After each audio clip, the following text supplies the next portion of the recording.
რა ხდება, როდესაც დანაკარგი არ არის ხილული?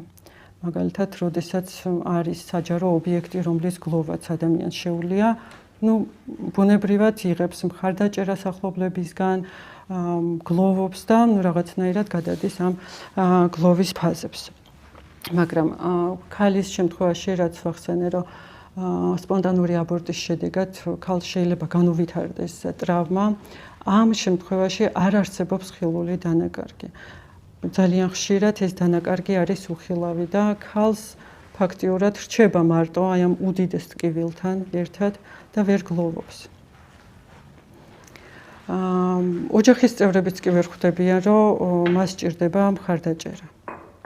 და ამიტომაც კი შეიძლება ერთჯერადად რაღაცა სინანული გამოთქვან, მაგრამ ქალი რჩება მოკლედ აი ამ გლოვის ფაზებში მარტო.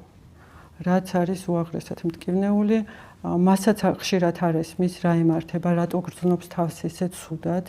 და აქაც ძალიან მნიშვნელოვანია, რომ განსაზღვროთ, ანუ 20 კვირამდე ნაყოფის დანაკარგის შემთხვევაში ქალი შედარებით ნაკლებად განიცდის ამ დანაკარგს, იმიტომ რომ ჯერ არ აქვს ჩამოყალიბებული მიჯაჭვულობა, ემოციური კავშირი ამ ნაყოფთან, ხოლო 20 კვირის შემდეგ, როცა უკვე ნაყოფი იწყებს მოძრაობას მუცელში, ქალი რაღაცნაირად თითქოს უკვე ესაუბრება კიდევაც სახელსაც არ ქმნავს და რაღაც ემოციური კავშირი უყალიბდება.